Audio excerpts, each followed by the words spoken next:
Farmer ka ba? Driver, sales lady, waiter, barista, domestic helper, factory worker, tutor, o kaya naman ang trabaho mo ay hindi madalas na pag-uusapan at matagal ka na nagtatrabaho dyan. Marami ka na ding experience pero hanggang ngayon wala ka pa ring bachelor's degree. Tapos ngayon, narinig mo ang tungkol sa ATF at gusto mong gamitin ang years of experience mo para makakuha ng degree. Pero may isang problemang madalas hindi na pag-uusapan. At ito ay kung anong ATF course ba ang bagay sa trabaho mo. Kasi hindi naman lahat ng ATF applicants ay office employee, manager, engineer, teacher, or IT professional. Marami rin sa atin, ordinary workers ang background. At minsan, iniisip natin na baka hindi naman degree worthy ang trabaho natin. Pero ang totoo, maraming trabaho ang may skills, responsibilities, at competencies na pwedeng maging relevant sa isang degree program. Ang challenge lang ay malaman kung anong degree ang pinaka-logical na i-match sa experience mo. Kaya sa video na to, pag-uusapan natin ang iba't ibang trabaho, lalo na yung mga trabahong hindi madalas nababanggit kapag pinag-uusapan ang ATF. At titignan natin kung anong degree programs ang maaaring maging relevant sa kanila. Pero bago po tayo magsimula, kung interesado ka sa ATF, make sure na nakasubscribe ka sa channel natin. I-click mo na rin yung like button dyan at yung notification bell para updated ka sa mga susunod nating mga ATF videos. At i-comment mo na rin yung word na ATF dyan sa baba para malaman ko kung naghahanap ka rin ng course na bagay sa experience mo. At isang importanteng reminder lang bago tayo magpatuloy na hindi ibig sabihin na kapag sinabi kong farmer, ay automatic agriculture na agad ang course. Ang mga examples na ibibigay ko ay possible degree matches lamang. At ang pinaka-importante pa rin ay kung ano talaga ang ginagawa mo sa trabaho mo, gaano kalawak ang experience mo, at kung paano ito na-align sa degree program. Kaya without further ado, let's get started.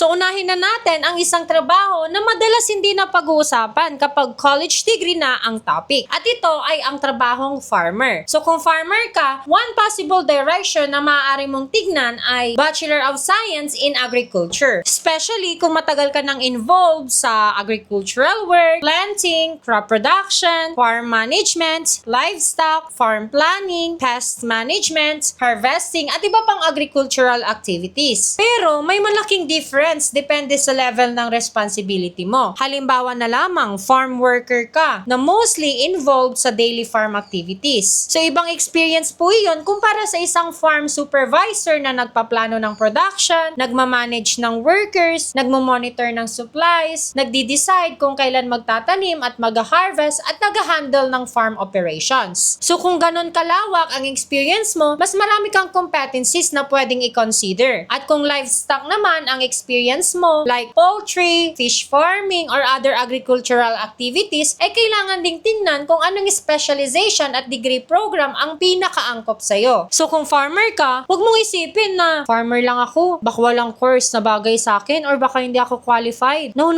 Huwag mong isipin ng ganyan. Dahil baka ang experience mo mismo ang maging starting point para makita kung anong degree ang possible para sa'yo. So next naman nating pag-uusapan ay ang work na driver. So ito yung interesting dahil kapag sinabi nating driver, hindi agad natin naiisip ang bachelor's degree. Pero maraming klase ng driver. May personal driver, may taxi or ride-hailing driver, may truck driver, may delivery driver, may company driver na kasama sa logistics operations, at dito mahalaga ang actual responsibilities. So kung personal driver ka, hindi ibig sabihin na automatic na Bachelor of Science in Logistics Management ang course mo. Pero halimbawa, delivery driver ka na several years nang involved sa delivery scheduling, route planning, dispatch coordination, inventory checking, proof of delivery, warehouse coordination, at customer deliveries, mas may connection na ang experience mo sa Bachelor of Science in Logistics Management or other related business programs. Especially kung hindi lang pagmamaneho ang ginagawa mo, kundi bahagi ka talaga ng logistics process. At kung naging dispatcher, delivery coordinator, or logistics supervisor ka later in your career, mas lumalawak pa ang connection mo sa course na Bachelor of Science in Logistics Management. So once again, job title alone is not enough. So kailangan pa rin nating tingnan ang actual work at responsibilities mo sa trabaho. So ngayon naman, pag-usapan naman natin ang mga may work na sales lady, sales associate, retail staff, at store personnel. So ito ang trabaho na maraming Pilipino ang may experience, especially those who have worked abroad. So ano ang possible degree direction sa mga trabahong ito? So one example is Bachelor of Science in Business Administration, major in Marketing Management. Bakit? Because sales work can involve customer relations, product presentation, selling techniques, promotions, inventory coordination, sales targets, merchandising, and customer service. Pero imagine natin na hindi ka lang sales lady. Naging senior sales associate ka, naging team leader, and then eventually ikaw na ang nag-handle ng sales target, sales staff schedules, inventory, customer complaints, and store operations. So at this point, mas malawak na ang experience mo. Hindi na lang siya tungkol sa pagbebenta. May management and business operations component na rin. Kaya possible ding maging relevant ang Bachelor of Science in Business Administration with a management-related focus, depending on your actual job responsibilities. So kung sales lady ka ngayon, wag mong iisipin na walang course na bagay sa'yo. Instead, look at everything you have learned and handled throughout your years of experience. Ngayon, pumunta naman tayo sa mga trabahong waiter, restaurant staff, at kitchen worker. So ito yung mga trabaho na madalas nating nakikita bilang simple service work. Pero kung several years ka nang nasa restaurant or hospitality industry, marami ka ng industry-specific skills katulad ng customer service, food and beverage service, order handling, restaurant operations, guest relations, team coordination, inventory, and sometimes supervision. Kaya one possible degree direction is Bachelor of Science in Hospitality Management. So kung waiter ka na naging senior waiter, captain waiter, restaurant supervisor, or restaurant manager, so mas lumalawak ang management responsibilities mo. And if you eventually handle staff schedules, inventory, customer complaints, purchasing, and daily restaurant operations, mas marami kang experience na pwedeng i-connect sa hospitality management. Same thing kung kitchen staff ka or cook, depending on your experience and responsibilities. So, hospitality-related programs may also be worth considering. Ngayon naman, pumunta naman tayo sa work na barista at cafe staff. So maraming Pilipino ang nagtatrabaho bilang barista, especially sa abroad. So possible degree direction ay Bachelor of Science in Hospitality Management. Especially kung matagal ka nang nasa cafe or food and beverage industry and your responsibilities go beyond simply making coffee. For example, ikaw ang nag-organize ng shift, nagtitrain ng bagong barista, nag-handle ng customer concerns, nag-check ng inventory, nag-order ng supplies, nagmo-monitor ng sales, at eventually naging cafe supervisor ka. And at this point, your experience is no longer simply barista experience dahil may operations, customer service, inventory, staff management, and business components na rin. And that is why it's important to look at your career progression, not just your first job title. So dumako naman tayo sa pinakamaraming inquiries sa akin na trabaho, which is ang domestic helper, especially for OFWs. So maraming Filipinos ang nagtatrabaho bilang domestic helper for years na. At minsan iniisip nila, domestic helper lang ang experience ko. May ETF course ba para sa akin? At ang sagot dyan ay wag agad mag-assume na ang trabaho mo ay walang connection sa higher education. Pero, kailangan din nating maging realistic. At hindi rin natin pwedeng sabihin na domestic helper ka at automatic may specific bachelor's degree ka na. Because household work can be very different from one person to another. For example, may domestic worker na mostly housekeeping. May iba na primarily childcare. May iba naman na nagluluto, nagmamanage ng household supplies, schedules, budgeting, at household operations. At may iba rin na naging household supervisor or naging caregiver. So, kailangan nating tingnan kung ano talaga ang scope ng experience. Kung household operations and management ang major part ng experience mo, a business-related degree such as Bachelor of Science in Business Administration may be worth exploring, subject to actual program requirements and relevance. Kung childcare naman ang substantial experience mo, another direction to explore could be Bachelor of Early Childhood Education or education-related program, depending on your actual responsibilities and background. So my point, point is not to force your experience into a course. The point is to identify the strongest legitimate connection between what you have actually done and the degree you want to pursue. So dumako naman tayo sa tutor. So maybe you have been tutoring children for several years na. Example, you're an English tutor, math tutor, reading tutor, private tutor, online tutor, or perhaps you work as a learning support tutor. So if your experience involves teaching, lesson preparation, assessment, classroom management, and instructional activities, then education-related programs may be worth something to explore. For example, Bachelor of Elementary Education or Bachelor of Secondary Education, depending on the learners and subjects you have been teaching. So kung elementary students ang tinuturuan mo, elementary education may be a more natural direction. Kung secondary students naman and your experience is concentrated in science, mathematics, English, or another subject, a corresponding secondary education specialization may be more relevant. But again, tutoring and being a licensed classroom teacher are not necessarily the same thing. So don't exaggerate your experience. So what you have to do is to document what you actually did, how long you did it, who you taught, what subjects you handled, and what responsibilities you had. Because those details can help establish the relevance of your experience. So dumako naman tayo sa mga factory workers. So maraming mga Filipinos ang may years of experience na sa manufacturing. At usually, kapag sinabi mong factory worker, iniisip agad natin na simpleng production work lang. Pero maraming levels sa manufacturing. Tulad ng production worker, machine operator, quality control staff, production leader, line leader, production supervisor, maintenance staff, at iba-iba ang competencies ng bawat isa. So for example, kung production worker ka na naging line leader and eventually naging production supervisor, so you may have an experience in production planning, quality control, worker supervision, process monitoring, safety procedures, inventory coordination, and productivity management. So a possible degree direction could be Bachelor of Science in Industrial Engineering. So depending on the actual technical and operational nature of your experience and the requirements of the program. So another possible direction depending on the responsibilities could be a business or management related degree. So again, hindi automatic. Ang importanteng makita ay kung ano ang actual role mo sa production environment.